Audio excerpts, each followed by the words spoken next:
ये जो व्यक्ति की पूरी बॉडी है ये भी एक कर्म है, क्योंकि हर किसी की जो बॉडी है, शरीर है, ये उसके पिछले पुण्य और पाप के अनुसार उसकी बॉडी का रंग, बॉडी की बनावट, लंबाई, चौड़ाई, ऊंचाई, है ना, जो शरीर के अवयव हैं उनकी फिनीसता, है ना।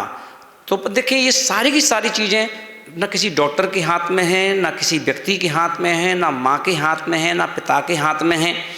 ये सारी की सारी चीज़ें हैं, ये आपका अपना खुद का जो कर्म है, उन कर्मों के अनुसार आपके लिए शरीर मिलता है। अब कभी अपन देखें, हर किसी की किसी न किसी दिन व्यक्ति पैदा होगा, उस दिन का प्रभाव पड़ता है। तो उस दिन को देख करके कि ये व्यक्ति का स्वभाव कैसा है, व्यक्ति कैसा रहेगा, उसकी तारीख को देख करके ये व्यक्ति कैसा है, कैसा रहेगा, ये इन सब चीज़ों का असर हमारे ऊपर पड़ता है। अब यदि आपका पुण्य उदय चल रहा है तो कोई भी चीज़ आपको परेशान नहीं करेगी, सारे के सारे कर्म 148 शांति से हो जाते हैं। क्या इसका क्या बिगाड़ेंगे, तो अभी ये पुण्यशाली जीव है ना। तो कहते हैं ना, इसके तो भैया, है ना, हर तरह से इसकी बात मान ली जाती है, मिट्टी को हाथ लगाए तो सोना हो जाता है ना। तो इस प्रकार से उसकी चांदी चांदी है। मगर जैसे ही कर्म का उदय आता है तो वो कर्म जो जो सो रहे थे वो एक्टिव हो जाते हैं।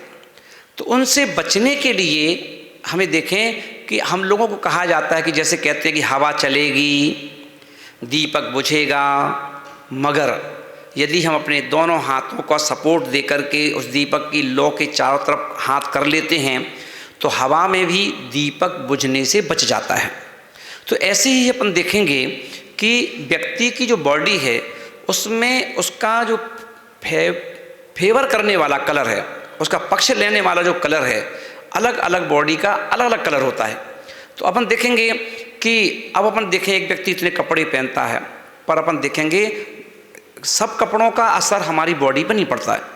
सबसे ज़्यादा असर नेगेटिव हो या पॉजिटिव वो पड़ता है तो अपन के अंतरंग के जो वस्त्र हैं, है ना, अंडरवियर है, बनियान है, इनका ज़्यादा असर पड़ता है। क्यों?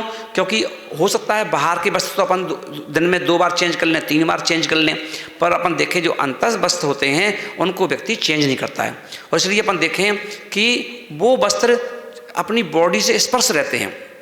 आपने देखा होगा जब कोई अपन अंगूठी बनवाते हैं, हीरे की, पन्ने की, कोई भी, तो अपन कहते हैं कि वो अंगूठी भले सोने की हो, हीरे की हो, पन्ने की हो, मगर जो नग है वो अपनी बॉडी से, उसका जो कोना है वो बॉडी से टच होना चाहिए।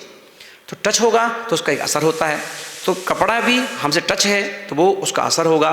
तो अपन देखें कि आज अपन जो बात कर रहे हैं वो बात कर रहे हैं 7 तारीख वालों का, 25 तारीख वालों का, है ना, और 16 तारीख वालों का, जिनका मूलांक बनता है 7।